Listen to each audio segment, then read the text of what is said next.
मैं आपका दोस्त रितेश अपने एमपीपीएससी नोट्स इन हिंदी चैनल में आप सभी का स्वागत करता हूं। तो फ्रेंड्स, आज मैं एक नए वीडियो के साथ हाजिर हो गया हूं जिसका टॉपिक है पारिस्थितिकी तंत्र, जो कि हमारे एमपीपीएससी प्री के सिलेबस का ही एक टॉपिक है। जो आपने देखा होगा, एक यूनिट है विज्ञान और पर्यावरण, उसी का ये टॉपिक है पारिस्थितिकी तंत्र। तो इसमें हम इम्पॉर्टेंट क्वेश्चंस के बारे में डिस्कस करेंगे जो कि हमारे एमपीपीएससी में पारिस्थितिकी तंत्र से रिलेटेड पूछे जा सकते हैं। तो इस वीडियो को आप पूरा लास्ट तक ज़रूर देखें, और यदि ये वीडियो आपको अच्छा लगे तो आप इसे लाइक और कमेंट जरूर करें। तो फ्रेंड्स, चलते हैं हम अपने वीडियो की ओर, देखेंगे कि पारिस्थितिकी तंत्र से रिलेटेड कौन कौन से इंपॉर्टेंट पॉइंट्स हैं जो इस वीडियो में बताए गए हैं। तो चलते हैं फ्रेंड्स, देखते हैं।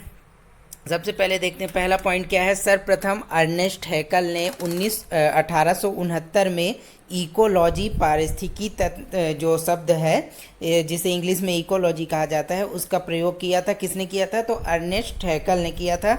ठीक है। इसके बाद अगला पॉइंट क्या है? तो अगला पॉइंट है, अर्नेस्ट हैकल के अनुसार वातावरण एवं जीव समुदाय के पारस्परिक संबंधों के अध्ययन को पारिस्थितिकी कहा जाता है। ठीक है ना। तो ये पॉइंट्स आप ध्यान रखिएगा और इसे नोट भी करते जाइएगा, ताकि यदि कोई क्वेश्चन इनसे बनता है तो आप उसे अटेम्प्ट कर सकें।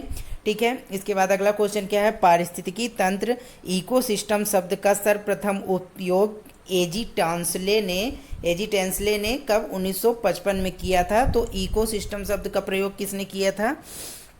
तो जो इकोसिस्टम तंत्र या पारिस्थितिकी तंत्र शब्द का जो सबसे पहले प्रयोग किया था, तो एजी टेंसले ने कब? 1955 में किया था। इसके बाद अगला पॉइंट क्या है? पारिस्थितिकी तंत्र एक खुला तंत्र है जिसमें ऊर्जा एवं पदार्थों का सतत आगम तथा निर्गम होता है। ठीक है। इसके बाद अगला पॉइंट क्या है? तो अगला पॉइंट है, पारिस्थितिकी तंत्र के दो प्रमुख घटक होते हैं। कौन कौन से ये घटक हैं? तो जैविक घटक और दूसरा अजैविक घटक। इसके बाद देखते हैं अगला पॉइंट क्या है। तो अगला पॉइंट है, जैविक घटक दो प्रकार के, जो जैविक घटक होते हैं वो दो प्रकार के स्वपोषी और परपोषी या फिर परजीवी होते हैं। मतलब जो जैविक घटक होते हैं पारिस्थितिकी तंत्र के अंतर्गत, वो या तो स्वपोषी होते हैं या परपोषी होते हैं। ठीक है ना। और अगला पॉइंट क्या है? तो अगला पॉइंट है, अजैविक घटक तीन प्रकार के अकार्बनिक, कार्बनिक और भौतिक होते हैं। ठीक है। मतलब कि अजैविक घटक तीन प्रकार के होते हैं, कार्बनिक, अकार्बनिक और भौतिक। ठीक है। इसके बाद अगला पॉइंट क्या है? तो अगला पॉइंट है, खाद्य श्रृंखला में ऊर्जा का प्रवाह सदैव एक ही दिशा में होता है। तो ये पॉइंट भी आप ध्यान रखिए कि जो खाद्य श्रृंखला होती है उसमें ऊर्जा का जो सदैव प्रवाह होता है, कैसा होता है? तो एक दिशा में ही होता है, कंटिन्यू एक दिशा में होता है। ठीक है। इसके बाद अगला जो पॉइंट है ये क्या है? तो अगला पॉइंट है, पारिस्थितिकी तंत्र में तीन प्रकार की भोजन श्रृंखला पाई जाती है। पहली कौन सी है? परभक्षी, दूसरा परपोषी एवं तीसरा मृतजीवी। ठीक है फ्रेंड्स। तो इसके बाद देखते हैं कि अगला पॉइंट क्या है। इसके बाद देखते हैं कि जो प्रमुख पर्यावरण एवं जैव विविधता दिवस हैं उसके बारे में देख लेते हैं, कि जो इनमें से कई क्वेश्चन कई बार पूछे जा चुके हैं एमपीपीएससी में पहले भी, तो संभावना है कि आगे भी ये पूछे जा सकते हैं। तो डेट आप जरूर ध्यान रखिएगा और एक एक करके सारे को नोट करते जाइएगा। तो सबसे पहले क्या है? तो विश्व आर्द्र भूमि दिवस कब मनाया जाता है? तो 2 फरवरी को। फिर अगला क्या है? विश्व गौरैया दिवस, ये कब मनाया जाता है? तो 20 मार्च को। फिर अगला क्या है? विश्व वानिकी दिवस, ये कब मनाया जाता है? तो ये 21 मार्च को। और इसके बाद अगला है विश्व जल दिवस, ये कब मनाया जाता है? तो ये 22 मार्च को। इसके बाद अगला है विश्व मौसम विज्ञान दिवस, ये कब मनाया जाता है? तो 23 मार्च को। इसके बाद अगला क्या है? विश्व जल संसाधन दिवस, ये कब मनाया जाता है? ये 10 अप्रैल को मनाया जाता है। इसके बाद अगला क्या है? तो अगला है अंतर्राष्ट्रीय पृथ्वी दिवस, ये कब मनाया जाता है? तो अंतर्राष्ट्रीय पृथ्वी दिवस जो है ये 22 अप्रैल को मनाया जाता है। ठीक है। इसके बाद अगला क्या है? तो अगला है विश्व प्रवासी पक्षी दिवस, ये कब मनाया जाता है? तो ये 8 मई को मनाया जाता है। ठीक है। इसके बाद अगला क्या है? तो अगला है विश्व जैव विविधता दिवस, ये कब मनाया जाता है? तो ये 22 मई को मनाया जाता है। इसके बाद अगला क्या है? तो विश्व कछुआ संरक्षण दिवस, तो ये कब मनाया जाता है? तो ये 23 मई को। इसके बाद विश्व तंबाकू रोधी दिवस, तो ये 31 मई को। ये विश्व तंबाकू रोधी दिवस जो है फ्रेंड, ये काफ़ी इम्पॉर्टेंट है, तो इसकी डेट आप ज़रूर ध्यान रखिएगा, 31 मई को। इसके बाद अगला है विश्व पर्यावरण दिवस। तो विश्व पर्यावरण दिवस तो आप सभी को मालूम होगा, विश्व पर्यावरण दिवस जो है 5 जून को मनाया जाता है। इसके बाद विश्व भूवर्ग जल दिवस कब? तो 10 जून को मनाया जाता है ये। इसके बाद अगला क्या है? तो अगला देखते हैं, अगला है मरुस्थल एवं अनावृष्टि रोकथाम दिवस, ये कब मनाया जाता है? तो ये 17 मई को मनाया जाता है। अगला क्या है? विश्व जनसंख्या दिवस, ये कब मनाया जाता है? तो ये 11 जुलाई को मनाया जाता है। और इसके बाद अंतर्राष्ट्रीय ओजोन दिवस, ये कब मनाया जाता है? तो ये 16 सितंबर को। इसके बाद अगला क्या है? विश्व वन्य जीव दिवस, कब? तो 1 अक्टूबर को। इसके बाद अगला है विश्व प्राकृतिक दिवस, कब मनाया जाता है? तो ये 3 अक्टूबर को मनाया जाता है। इसके बाद अगला है विश्व खाद्य दिवस, तो ये भी काफ़ी इम्पॉर्टेंट है। विश्व खाद्य दिवस ये कई बार एग्जामों में पूछा जा चुका है, तो इसके पूछे जाने की संभावना ज़्यादा है। तो ये कब मनाया जाता है? तो ये 16 अक्टूबर को। इसके बाद विश्व ऊर्जा दिवस, तो ये 14 दिसंबर को। इसके बाद अगला क्या है? विश्व पर्यावरण संरक्षण दिवस।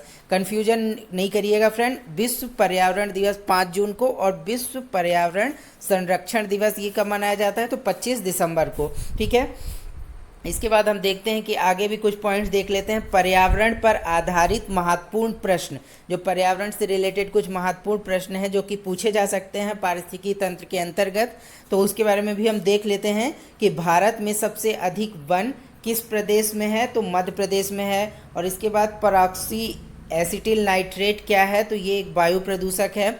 इसके बाद अगला क्या है? राष्ट्रीय पर्यावरण अनुसंधान केंद्र कहाँ पर स्थित है? तो ये नागपुर में है, जो कि महाराष्ट्र में आता है। महाराष्ट्र राज्य जो है वहाँ आता है। क्या है? राष्ट्रीय पर्यावरण अनुसंधान केंद्र नागपुर में है। इसके बाद अगला क्या पॉइंट है? तो अगला चौथा है, आकाश नीला किसके कारण दिखाई देता है? तो ये प्रकीर्णन के जो प्रकीर्णन होता है उसके कारण, प्रकाश का जो प्रकीर्णन होता है उसके कारण ये दिखाई देता है। ठीक है, तो आप इसे ध्यान रखिएगा। अगला क्या है? पर्यावरण का दुश्मन किस वृक्ष को कहा जाता है? तो पर्यावरण का जो दुश्मन है ये यूकेलिप्टस को कहा जाता है। ठीक है, इसके बाद अगला पॉइंट है, राष्ट्रीय वन नीति के अनुसार कितने प्रतिशत भूभाग पर वन होना अनिवार्य है? तो ये 33% भूभाग पर वन होना अनिवार्य है। इसके बाद अगला पॉइंट क्या है? तो इसके बाद अगला पॉइंट है, संयुक्त राष्ट्र पर्यावरण कार्यक्रम UNEP का मुख्यालय कहाँ पर है? तो संयुक्त राष्ट्र जो पर्यावरण कार्यक्रम है उसका मुख्यालय कहाँ पर है? तो ये नैरोबी केन्या जो है उसके नैरोबी जो राजधानी है केन्या की, वहाँ पर है। इसके बाद अगला क्या है? तो फोटोकॉपी मशीन में कौन सी गैस उत्पादित होती है? तो ये ओजोन गैस है। इसके बाद अगला पॉइंट क्या है? तो अगला है, विश्व वन्य जीव कोष द्वारा प्रतीक के रूप में किस पशु को लिया गया है? तो विश्व वन्य जीव कोष द्वारा प्रतीक के रूप में किस वन्य जीव को लिया गया है? तो ये पांडा है। ठीक है ना, पांडा को लिया गया है विश्व वन्य जीव कोष के द्वारा प्रतीक के रूप में। इसके बाद अगला क्या है? वन महोत्सव किसने प्रारंभ किया था? तो KM मुंशी ने। इसके बाद विश्व वन्य जीव संरक्षण कोष कहाँ पर स्थित है?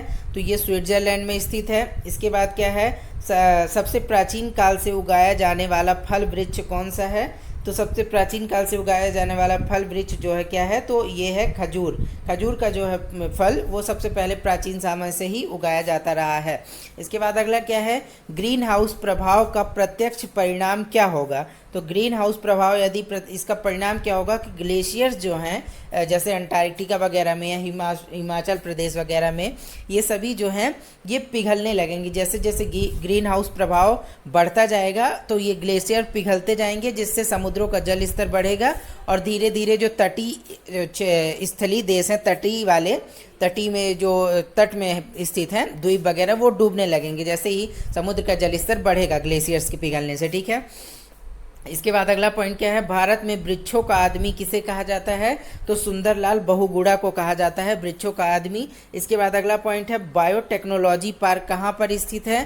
तो ये लखनऊ में स्थित है। ठीक है ना, बायोटेक्नोलॉजी पार्क कहाँ पर स्थित है? तो ये लखनऊ में स्थित है। इसके बाद भविष्य का ईंधन किसे कहा जाता है? तो हाइड्रोजन को कहा जाता है भविष्य का ईंधन। इसके बाद अगला क्या है? तो अगला पॉइंट है, रेड डाटा बुक का संबंध किससे है? तो विलुप्ति के संकट से ग्रस्त जीवों से है। ठीक है ना, तो रेड डाटा बुक का संबंध किससे है? तो विलुप्ति के संकट से ग्रस्त जीवों से। इसके बाद अगला पॉइंट क्या है? तो जल प्रदूषण को मापने के लिए कौन सा परीक्षण किया जाता है? तो बायोकेमिकल ऑक्सीजन डिमांड परीक्षण किया जाता है। इसके बाद अगला क्या है? तो अगला है, देश का पारिस्थितिकी तंत्र जो पारिस्थितिकी अनुसंधान एवं प्रशिक्षण केंद्र कहाँ स्थित है?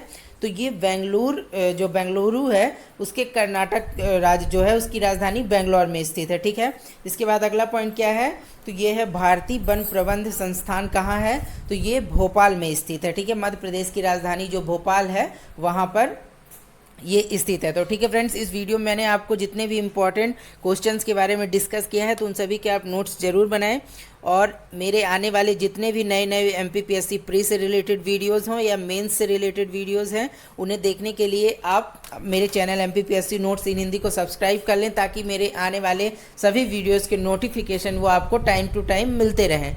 तो आज के वीडियो में फ्रेंड्स इतना ही। अब हम जब नेक्स्ट वीडियो मिलेंगे तो नए टॉपिक पर डिस्कस करेंगे। ओके फ्रेंड्स, आज के लिए इतना ही। Bye bye.